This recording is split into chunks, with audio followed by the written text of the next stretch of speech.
देऊळ बंद 2 परीक्षा देवाची मे 21 रोजी प्रेक्षकांच्या भेटीस येणार. शेतकऱ्यांच्या अडचणींवर शेतकऱ्यांनीच तोडगा काढला पाहिजे. अभिनेता प्रवीण तरडे. 10 वर्षांपूर्वी प्रदर्शित झालेला देऊळ बंद चित्रपटाचा पहिला भाग प्रेक्षकांच्या पसंतीस उतरला होता. आध्यात्मिक आणि सामाजिक संदेशासह बनवलेल्या या चित्रपटाने त्यावेळी प्रेक्षकांच्या मनावर गहिरे प्रभाव टाकले होते. त्यानंतर आता देऊळ बंद 2 चित्रपट प्रेक्षकांच्या भेटीस येतोय. हा दुसरा भाग मे 21 रोजी थिएटरमध्ये प्रदर्शित होणार आहे, असे अभिनेता प्रवीण तरडे यांनी सांगितले. चित्रपटातील टीमने शिर्डीत साईबाबांच्या समाधीवर मनोभावे दर्शन घेतले. यावेळी टीमने मे 21 रोजी प्रदर्शित होणाऱ्या चित्रपटाच्या यशासाठी साईबाबांच्या चरणी प्रार्थना केली. साईबाबा संस्थानचे उपकार्यकारी अधिकारी भीमराज दराडे यांनी सर्व कलाकारांचा शॉल आणि प्रसाद देऊन सत्कार केला. साई दर्शनानंतर प्रवीण तरडे यांनी माध्यमांशी संवाद साधला.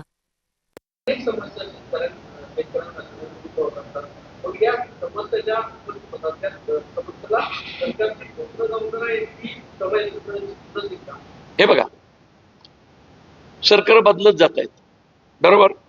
आज फडणवीस साहेबांचं आहे, आधी शिंदे साहेबांचं होतं, त्याच्या आधी उद्धव साहेबांचं होतं, त्याच्या आधी पवार साहेबांचं होतं, नाही का. आपल्याकडं सरकार खूप बदलली. अडीअडचणी वेगवेगळ्या टप्प्यांवरती वेगवेगळ्या पद्धतीने येतात. शेतकऱ्यांच्या प्रश्नांवरती आता तोडगा शेतकऱ्यांनीच काढला पाहिजे, कारण सरकार बदलत जात आहेत, पण त्याच्यावर तोडगा निघतोय का? तर तोडगा आता शेतकऱ्यांनीच काढला पाहिजे. कर्जमाफी हा तोडगा आहे का? हमीभाव हा तोडगा आहे का? बोगस बी बियाणं संपवणं हा तोडगा आहे का? खोटी खतं आणि त्याच्या फवारणी हा तोडगा आहे का? बोगस बी बियाणं कृषी सेवा केंद्रांमधूनच कधीतरी विकली गेली, दुबार पेरणी तिबार पेरणी झाली, मग त्याला शेतकरी जबाबदार आहे का? शेतकऱ्याचा अभ्यास कमी पडतोय. आता शेतकऱ्यांनी कुणाला जाब विचारायचा आम्ही सांगितलंय. शेतकऱ्यांनी अभ्यास केलाच पाहिजे आम्ही सांगितलंय. पंजा शेती करतोय म्हणून खापर पंजा, म्हणून पंजा, म्हणून आजा, म्हणून बाप, आता पोरग पण चालणार नाही. माझ्या खापर पंजाच्या वेळी शेती वेगळी होती, आता शेती वेगळी आहे. माझ्या खापर पंजाच्या वेळी जमिनीचा कस वेगळा होता, आता वेगळा आहे. जमिनीचा कस बदललाय, औषधाची पद्धत बदलली पाहिजे. मग ती कुठली, कशी, काय याचा अभ्यास आहे. तो अभ्यास आता अभ्यास केल्याशिवाय परीक्षेला बसायचंच नाही.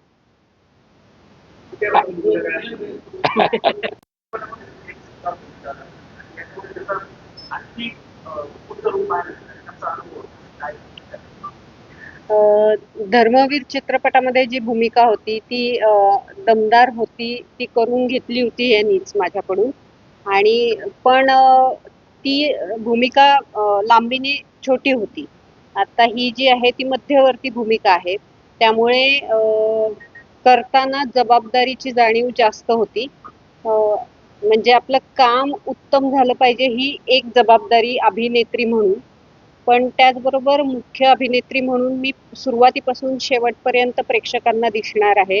आणि माझ्यावर कोणीतरी माझ्या कामावर, माझ्या अभिनयावर विश्वास ठेवून निर्मात्यांनी करोडो रुपये लावलेले आहेत. तर त्या करोडो रुपयांना न्याय देणारं माझं काम व्हावं, ही एक जबाबदारी. म्हणजे काम चांगलं व्हावं आणि हे एक पैशांची एक जबाबदारी नकळत असते. तर ती जबाबदारी मला विशेष करून जाणवली. जे आधीच्या भूमिकांमध्ये जे छोट्या छोट्या भूमिका असतात तेव्हा या जबाबदाऱ्या तशा जाणवत नाहीत किंवा त्याचं दडपण थोडंसं जाणवत नाही. पण हे करताना हे डोक्यात ठेवून सतत त्या दृष्टीने काम करत होते.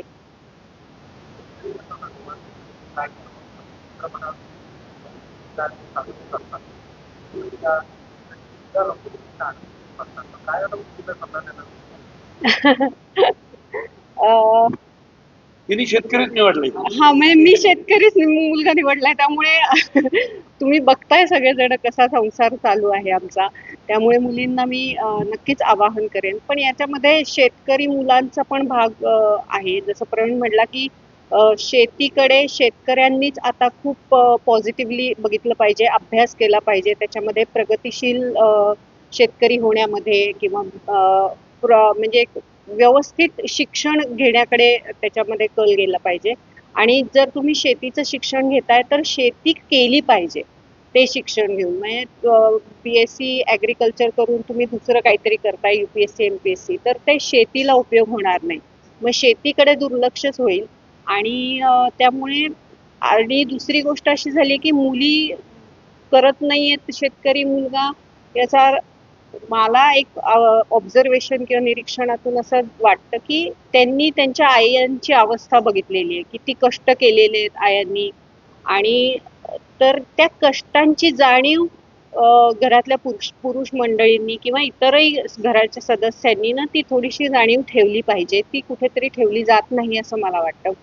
तर मुलींनी जर आईची अवस्था बघितलेली असेल बिकट, तर मुलींना स्वतःला किंवा घरच्यांना तरी का वाटेल की आपल्या मुलीने पण सेम परिस्थितीत पडावं.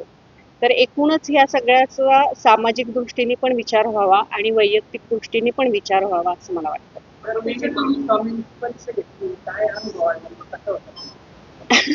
ती स्वामी मी बघतोय काय? मी तिथं स्वामींच्या अंगावर उरडत होती. मला हाच प्रसंग असा नाही पण हे काम करताना हेच मला मुख्य जाणवलं की माझी स्वामींवरती खूप श्रद्धा आहे आणि चित्रपटभर मी त्यांना नावं ठेवतेय तर मला खूप त्रास होत होता वैयक्तिकरित्या आतमध्ये की ज्यांना मी गुरु मानते ज्यांच्यावर अत्यंत श्रद्धा आहे त्यांना मी बोललेली आहे. तर मी रोज आपलं शूटिंग संपल्यानंतर जशी सरांच्याच पाया पडायचे स्वामी समजून की स्वामी मला क्षमा करा आहे माझं काम आहे म्हणून मी तुम्हाला बोलतेय बाकी काही नाही.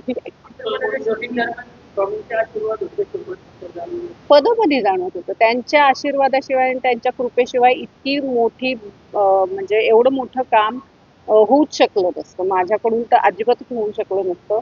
त्यामुळे पदोपदी जाणवत होतं की ती शक्ती माझ्याकडून ते करून घेतेय. त्यामुळे मी पूर्णपणे त्यांना आपण काय म्हणतो समर्पित झाले होते की मी फक्त आहे इथे तुम्ही माझ्याकडून करून घ्या एवढंच मी म्हटलं होतं त्यांना.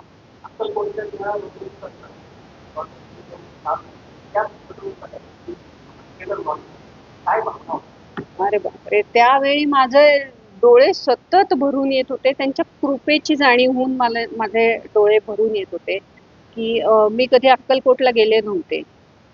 स्वामींवरती एवढी श्रद्धा आहे प्रेम आहे त्यांच्याबद्दल कृतज्ञता आहे तरी स्वामींनी कधी बोलवणं पाठवलं नव्हतं मला इतके वर्ष आणि अशा इतका सुंदर योग जुळवून आणला त्यांनीच की त्यांच्या म्हणजे देऊळ बंद या चित्रपटाच्या द्वारे माझी मध्यवर्ती भूमिका पहिलाच चित्रपट मध्यवर्ती भूमिकेमध्ये आणि स्वामींच्या दारात माझं काम त्यांनी पाहिलं. तर या कृपेची जाणीव होऊनच मला खूप भरून येत होतं.